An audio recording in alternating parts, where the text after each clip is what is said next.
तर नमस्कार मित्रांनो, माझं नाव डॉक्टर सुनील साबळे. मी बाल आणि किशोरवयीन मुला-मुलींचा मेंदूविकार तज्ञ आहे. अहिल्यानगर, महाराष्ट्र येथे प्रॅक्टिस करतो. तर आज आपण अपस्मार या आजारावर चर्चा करणार आहोत. तर मित्रांनो, कसं असतं की आपला मेंदू असतो. त्या मेंदूमध्ये करोडो, अब्जावधी पेशी असतात. त्यांना न्यूरॉन्स म्हणतात. त्या पेशी किंवा हे न्यूरॉन्स एकमेकांना कनेक्टेड असतात.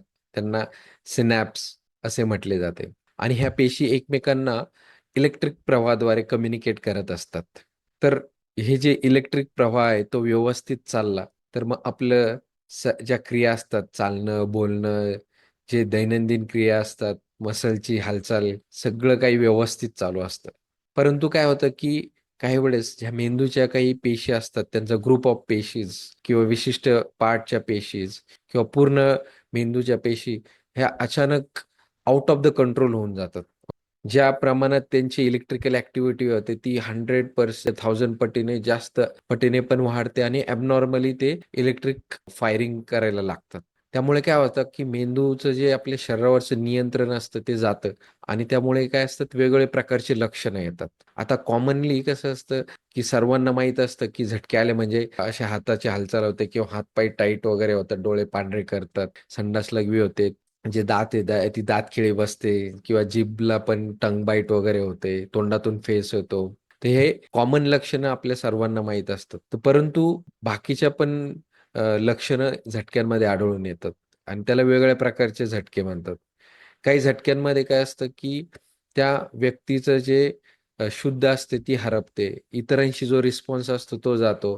हाताची वेगळ्या प्रकारची हालचाल करतात. म्हणजे एकटक पाहणार किंवा एकटक पाहणार, हात अशी हालचाल, तोंडाची हालचाल होणार. तर त्याला हाताचं किंवा तोंडाचे ऑटोमॅटिझम असं म्हटलं जातं. अशा झटक्यांना म्हणजे पार्शल सीजर्स असे म्हटले जाते किंवा फोकल सीजर्स असं म्हटलं जातं. काही झटक्यांमध्ये बाळ आहे ना, असं अचानक डचकतं. त्याला इन्फंटाईल स्पॅझम असं म्हटलं जातं. काही झटक्यांमध्ये हाताचे मसल अचानक असे डचकतात किंवा पूर्ण शरीर असं अचानक डचकतं. ते फ्रॅक्शन ऑफ सेकंडमध्ये राहतात. म्हणजे असा हात असला, काही वस्तू हातात असेल तर लगेच अशी पडून जाते ती वस्तू. तर त्याला मायोक्लॉनिक झटके असे म्हणतात. काही झटक्यांमध्ये मुलं फक्त एकटक पाहतात, काही सेकंदभर पाहतात आणि परत नॉर्मल होऊन जातात. त्याला ॲब्सन्स सीजर म्हणतात. तर वेगवेगळ्या प्रकारचे जे मेंदूचे पार्ट आहे, तिथली वेगवेगळ्या प्रकारची ॲबनॉर्मॅलिटीनुसार वेगवेगळे लक्षण दिसून येतात.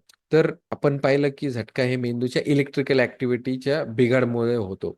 आणि त्याचं एक्झाम्पल द्यायचं असेल, सपोज तुमच्या घरामध्ये जर इलेक्ट्रिक वायर असेल आणि त्याच्यामध्ये जर इलेक्ट्रिक प्रवाह जर व्यवस्थित चालत असेल, तर आपले फॅन, लाईट व्यवस्थित चालतात. परंतु त्याच्यात जर अचानक शॉर्ट सर्किट झालं, तर काय होतं, जाळ होतात आणि सगळ्या फॅन, लाईट वगैरे बंद पडतात. सगळं अस्तव्यस्त होऊन जातं. तसंच मेंदूमध्ये जर शॉर्ट सर्किट झाला, तर असे झटके येतात. हे सिंपल लँग्वेजमध्ये आपण हे समजू शकतो. तर आता आकडी, झटके, फेफडे हे काय? तर कसं असतं, की मेडिकलमध्ये याला एपिलेप्सी नावाने संबोधलं जातं किंवा अपस्मार म्हटलं जातं मराठीमध्ये किंवा हिंदीमध्ये त्याला मिरगी म्हटलं जातं आणि वेगवेगळ्या भाषांमध्ये त्याला वेगवेगळे नाव आहे. कोणी त्याला आकडी म्हणतात, कोणी त्याला झटके म्हणतात, कोणी त्याला फेफडे म्हणतात. तर अशा वेगवेगळ्या नावाने त्याला ओळखलं जातं. पण मेडिकलमध्ये त्याला एपिलेप्सी किंवा सीजर्स असे म्हटले जाते. आता हे सीजर्स काय असतं, की काही वेळेस एखाद्याला एक वेळा सीजर्स येते, परंतु जर त्या पेशंटला वारंवार सीजर्स आल्या म्हणजे आम्ही म्हटलं मेडिकलमध्ये असं आम्ही डायग्नोज करतो, की जर 2 पेक्षा जास्त आणि अनप्रोव्होक्ड सीजर्स असले, तर मग त्याला एपिलेप्सी म्हणतात. एपिलेप्सी म्हणजे त्या पेशंटला परत-परत झटके येण्याची टेंडन्सी असते. त्यावेळेस काही मुलांना तापात झटका येतो, तो एकदा येतो, त्याला एपिलेप्सी म्हणत नाही आम्ही किंवा काही ना ॲक्सिडेंट होते आणि तेव्हा एखादा झटका येतो, त्याला एपिलेप्सी म्हणत नाही. परंतु बिनाकारणाने जर वारंवार जर झटके येत असेल किंवा त्या व्यक्तीला ती परत-परत झटके येण्याची टेंडन्सी असेल, तर त्याला आम्ही एपिलेप्सी म्हणतो. आता हा एपिलेप्सीचं प्रमाण जगामध्ये किती आहे? तर रिसर्चमध्ये असं आढळून आलंय, की 7 करोड लोकांना जगामध्ये एपिलेप्सी हा आजार आहे आणि एकट्या इंडियामध्ये 1.2 करोड लोकांना हा एपिलेप्सी आजार आहे असं म्हटलं जातं. त्याचं प्रमाण म्हणजे 3 ते 10, 1,000 लोकांपैकी 3 ते 10 लोकांना हा एपिलेप्सीचा त्रास असतो. एपिलेप्सीमध्ये कसं आहे, की 70% एपिलेप्सी हे पिडियाट्रिक एज ग्रुप असतं ना, म्हणजे की 18 वर्षाच्या खालील जे मुलं किंवा ॲडोलेसंट असतात, तर जेवढे झटकेचे प्रमाण आहे, ते 70% प्रमाण हे पिडियाट्रिक पॉप्युलेशनमध्ये असतं.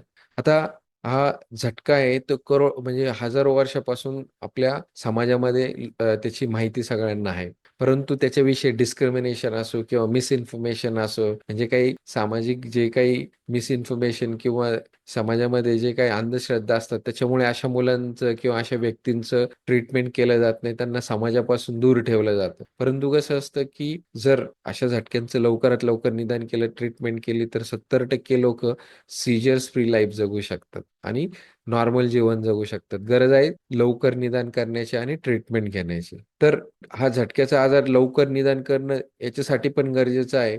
कारण की जे लोकांना झटके येतात त्यांना झटका आला, सपोज रोड क्रॉस करताय किंवा कुठे सायकलवर, मोटरसायकलवर चालले आणि झटका आला तर त्यांचं ॲक्सिडेंट होऊ शकतं. अशा लोकांचं मरण्याचं प्रमाण इतर पॉप्युलेशनपेक्षा 3 पटीने जास्त असतं. अशा लोकांना जॉब भेटत नाही झटके आले तर आणि समाजामध्ये ते डिस्क्रिमिनेटेड राहतात. तर जर अशा व्यक्तींनी जर नॉर्मल जीवन जगायचं असेल तर निदान आणि उपचार हा बेस्ट ऑप्शन आहे आणि असे लोकं नॉर्मल जीवन जगू शकतात. तर मित्रांनो, ह्या व्हिडिओमध्ये आपण पाहिलं की झटका आहे मेंदूचे जे पेशी असतात त्या ॲबनॉर्मल रितेने इलेक्ट्रिकल ॲक्टिव्हिटी फायरिंग करायला लागतात त्याच्यामुळे हा होतो. त्याला इंग्लिशमध्ये एपिलेप्सी म्हणतात, मराठीत अपस्मार किंवा हिंदीमध्ये मिरगी म्हणतात. एकदा झटका आला म्हणजे परत तो एपिलेप्सी म्हटला जात नाही. जर 2 किंवा 2 पेक्षा जास्त वेळा झटके आले तर त्याला एपिलेप्सी असं म्हटलं जातं. आणि एपिलेप्सीच्या बाबतीत समाजामध्ये खूप सारे गैरसमज आहे. जर अशा व्यक्तींचं लवकर निदान केलं आणि योग्य ट्रीटमेंट केलं तर अशी मुले किंवा व्यक्ती नॉर्मल जीवन जगू शकतात.